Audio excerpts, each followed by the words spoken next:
think. That is what you are raised to think in college, that when you have to drink water at a party, you are trying to sober up or you got too drunk. And I am here to tell you to stop listening to them. Rock me, baby.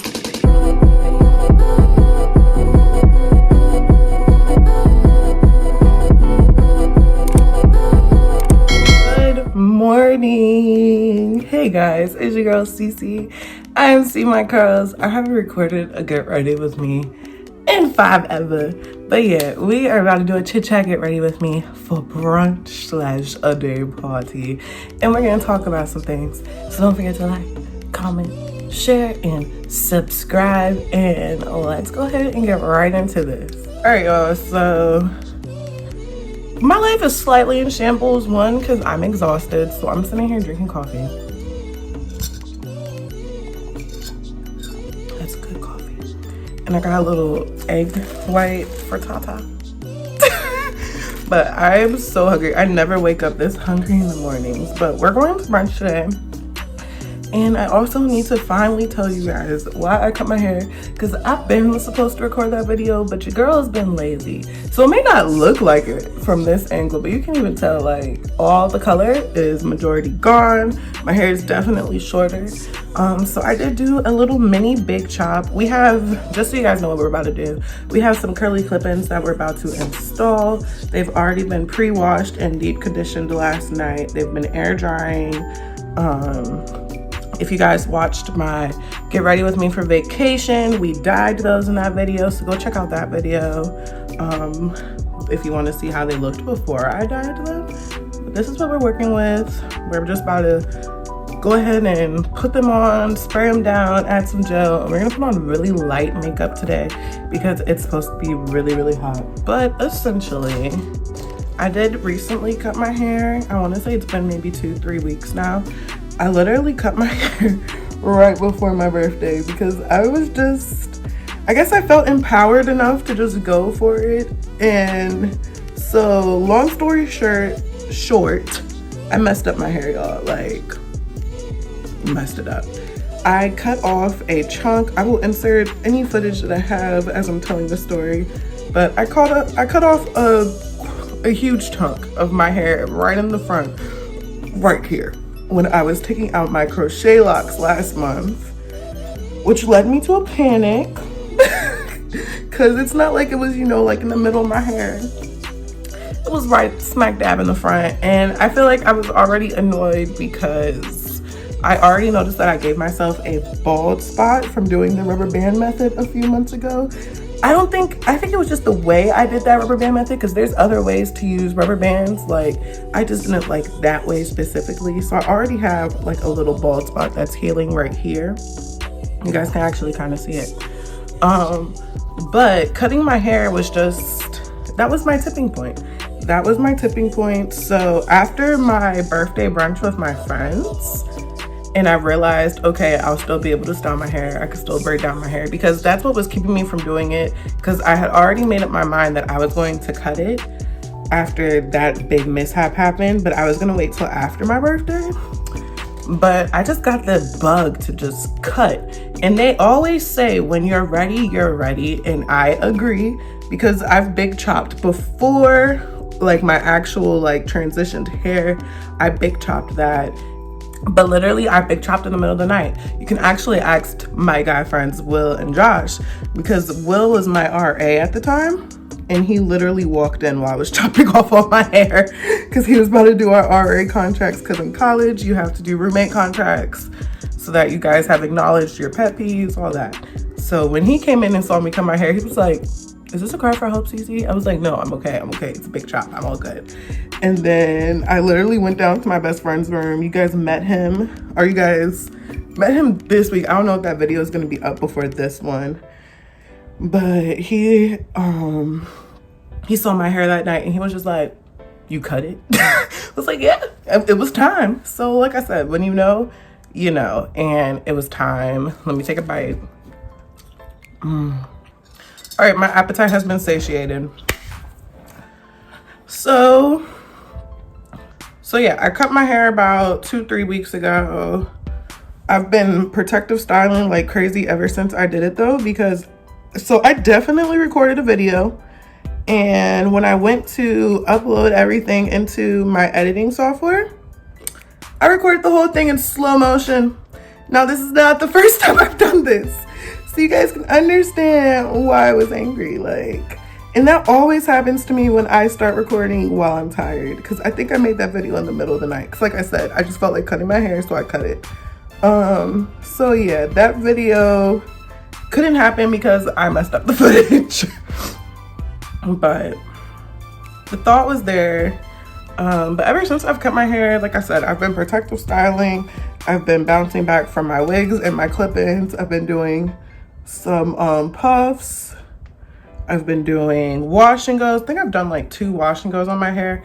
The first one turned out good. I think I actually have that one on video. But yeah, I have the first wash and go results in my Get Ready With Me for Vacation. You can see what that haircut looks like in a wash and go. But the second time I did a wash and go, I had nails on my finger. So with my hair, when I do wash and goes, you can't brush it, if that makes sense, because then the coil clumping just stops. So my nails were acting as like combs and brushes while I was trying to rake through my gel. And if you haven't watched my wash and go video, go watch it, because we're almost at 1K views, baby. It actually should hit 1K by the time this video is up. And I told people, when that video hits 1K, I'm taking shots. I don't know if I'm gonna do it on live or not, but I'm taking shots when that video hits 1K, because that would be my first hair video to hit 1K. And that's a big deal. That's a big deal, because I'm a beauty channel, okay? And I've been making hair videos from the jump. And my only other videos that really make 1K are my puppy videos and my try on hauls. And so this is a big deal, y'all. So, I'm just rambling all over.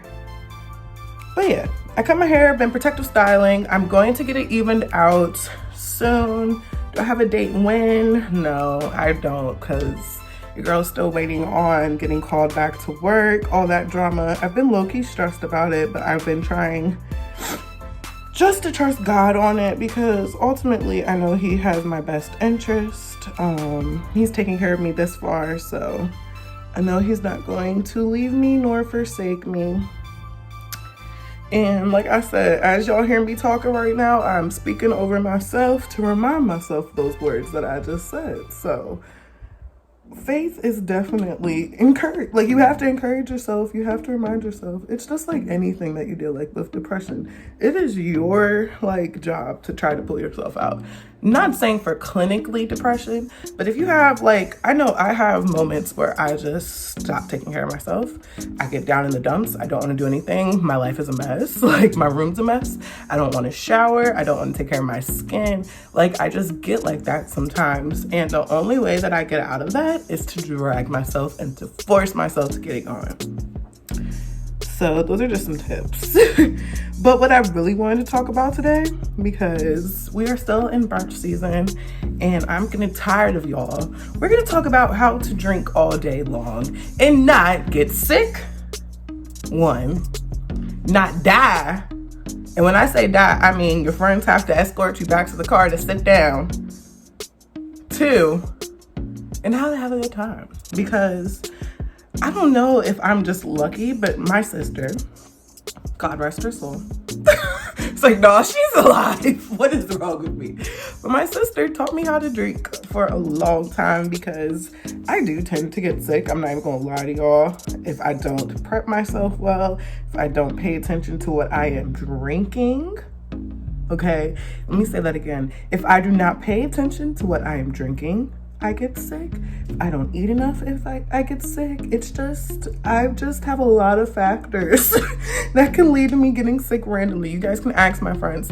I'm that friend who will do everything right and still somehow might get sick. So, but I have not been sick in a while. I did not get sick on my birthday because my sister has been giving me some tips and pointers. My sister is 5 years older than me, so obviously, you know, she has some pointers to give the girl. And my sister prefers to drink more than I do, so I feel like it's also based off of your preferences. If you are not a huge drinker, obviously your body is going to react differently to somebody who likes to drink.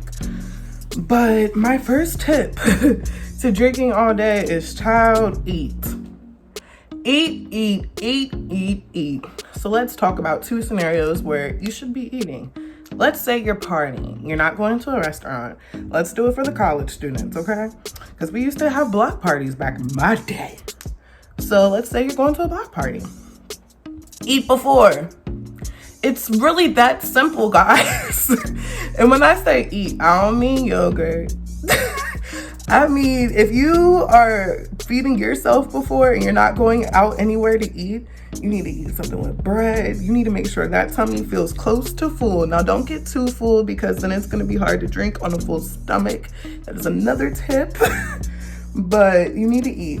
And then, so like, let's say you're going out to eat. You have a little more leniency. I started discovering this as I was drinking because I know my friends. I was the first person in my friend group to turn 21, all of that. So yeah, I'm the oldest. I had to think. I was like, am I telling the truth? Yeah, you are the oldest. I'm a little bitch. So, but essentially, I remember we all went out to eat one night. We were getting Olive Garden, and I ordered my drink, and I started drinking while I was waiting for the breadsticks and food. And my friends were like, yo, you need to wait. You need to eat. You haven't ate. And I was like, y'all, I'm going to be fine. And you will be fine, because if you have the intentions of eating as you drink, you're fine. You're fine. Just watch out for that don't get too full feeling, because if you eat too much food, you're not gonna be able to drink anymore. If you drink too much, you're not gonna be able to eat that much. And you wanna make sure that you can eat, okay? So food. That is always my biggest thing. Always start on the foundation of food in your belly. That is why y'all see me eating right now. I'm also just really hungry today. Like, I've been fasting, so I don't know why I woke up so hungry, but I woke up hungry. But my next tip, and I'm saying this to all of my friends,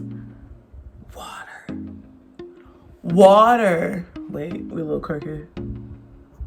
Water! Like, now in college, I will admit, when people would say they need water, the stigma is, oh, they're too drunk, they need to sober up. That is what we all think. That is what you are raised to think in college, that when you have to drink water at a party, you are trying to sober up or you got too drunk. And I am here to tell you to stop listening to them. Stop it. Stop it. You don't need to listen to them. You want to know why? Because if you want to drink all day long and you want to last and you don't want to get sick, what does alcohol do, guys? It dehydrates our body. And especially during the summer when you're drinking, you need to drink water. Like, you're just making sure that you don't make yourself, one, sick from heat exhaustion, and then two, that you can still keep drinking, because that water, yes, it's going to sober you up some, but if you're drinking all day, that shouldn't make a difference. It really shouldn't. It shouldn't, because you're gonna still get drunk. You feel me? It's just going to elongate how many drinks you can have. For example, at my birthday brunch, your girl Carissa, I've been calling myself by my first name in these videos, and I don't know how I feel about telling y'all my government, but it is what it is. But your girl Carissa, she probably had about 14 drinks. And I know you're like, what? Trust me, I was shocked when I thought about it too. But I'm pretty sure I had 14 drinks. Why? Why was I able to do this and not throw? Mind you, I lasted all day. I started drinking at maybe noon, 11 a.m. earliest, and I did not throw up. I did not throw up at all. I got home around midnight. I did not throw up. Nothing. Not sick. Nothing. I was fine. Wanna know why? Because at brunch, I crushed my food. I ate all that food. I was eating mac and cheese. And mac and cheese is like my drunk love language, okay? So I was eating mac and cheese. We had pancakes. We had all that. You wanna know what else I was doing? I was drinking water. So my sister made me this rule because she was like, everybody has their own limit. You just have to figure out yours. So every 3 drinks, me, Carissa, has to take a drink of water. That is my rule. After my 3rd drink, it's time for a glass of water. After my glass of water, let's get back to drinking. And this just makes sure that you're, giving yourself some things that it needs before you keep on giving it what it doesn't need, okay? But like I said, this is just is gonna prolong how much you're able to drink, how much you last. This is going to keep you from getting belligerently drunk. Because I'm sorry, we are 25, we are 26. I don't have time for those drunk people who are just like, I'm so drunk. Like, no, you better enjoy your drunk and just be funny. Like, I just can't. I can't. I'm trying to think if y'all need any other tips. So one thing that I do keep on me now, just because I am prone to just, oh yeah, the next tip, guys, because this is something that's been messing me up recently. And it's gonna hurt your pockets, but if you do tend to get sick a lot and you don't know why, like you do all these tips, because I would be doing these tips and I would still get sick. This is the reason why. You're probably drinking rail. If you don't know what rail means, that means you're drinking the bottom liquor, the like $4 liquor. If your drink is under $10, you're drinking rail. Like, it's simple as that. If your drink is under $10, you're drinking rail. And though that's okay sometimes, if you are trying to drink all day long, don't drink cheap. Like, if let's say you're going to brunch like I am and you're gonna get mimosas, don't drink cheap after that. Don't. It's gonna mess you up. It's gonna mess you up, because that's what messed me up on my actual birthday. Even though I did not throw up, I just had to stop drinking because the liquor that they gave us on the boat was cheap. It was cheap. So some good drinks to have that aren't cheap, guys. You can never go wrong with Henny. You can never go wrong with Henny. Of course, if you got money, how many clips? Wait, y'all, let me pay attention real quick. Cause, oh, I need to come further up. We got to go all the way right here. So this is what we're about to do. And then let me focus real quick. But yeah, do you want to drink expensive? So like if you are a margarita person like me, because that is always my go-to drink, just ask for a Patron margarita or a Don Julio margarita. Now, yes, this is going to hit your budget. Like, you know, that's probably at least a $15 drink. If not, depending on where you are, it could be a $20 drink. But if you're trying to drink all day, I am not setting you up for failure. I promise you, I am giving you good advice. That is the best thing to do, because cheap liquor makes you sick. And for me, I get like really like stomach acidy. Like, I'm one of those people, like once they throw up, they have trouble stopping for a while. So cheap liquor just makes my stomach acid go crazy. So yeah, drink as expensive as you possibly can. And then let's talk about mixing real quick, because people are always going to say, don't mix. Mixing is the devil. Mixing is the devil if you don't know how to do it right. If you don't know how to do it right, then yes, you should not be mixing. If you drink cheap, you should not be mixing. If you drink cheap, don't mix your liquor. Like, but if you are drinking Douce or cognac, this is the one mix that I would say never does me wrong. You can drink Henny or Douce, and you can also drink tequila. Now, like I said, top shelf only, guys. Top shelf only. Make sure you are drinking top shelf. But if you are drinking cognac, a top shelf cognac, and some tequila, you're gonna be okay. Just make sure you are following my other tips with water. Water is important in those types of scenarios, okay? But I promise you that it is possible to mix. You just have to make sure, one, you have the proper foundation. Two, that you're not drinking cheap. And three, that you're drinking water. All of these things work, but they work together. You can't skip any of these steps if you want to drink all day and you have a sensitive stomach like me, okay? So I've adjusted, made sure things were blending, and on camera it looks a lot better than it did before. I just need to make sure these twists look like decoration and not like they're supposed to be hidden. Mainly this side. This side, very seamless. That's how I want it to look. But I had to ask my mom, and sometimes asking my parents how things look is just... Hey guys, so my camera stopped working. So I couldn't finish the rest of the video, but I got my little baby right here. Hey, nephew. Yeah. He has his monster truck, and we're just gonna go ahead and end this video. So this is the look. How do I look, Jeremiah? Do I look pretty? I look pretty? Yeah. Oh, thank you, baby. So we will catch you guys in the next video. I hope you guys liked our little chit chat. Let me know if you guys want me to resume all the dating topics, because I can make a whole video about how ghetto dating is. And I will catch you guys in the next video. Don't forget to like, comment, share, and say subscribe. Subscribe! And I'll see you next time. Bye, guys. Bye. Rock me, baby.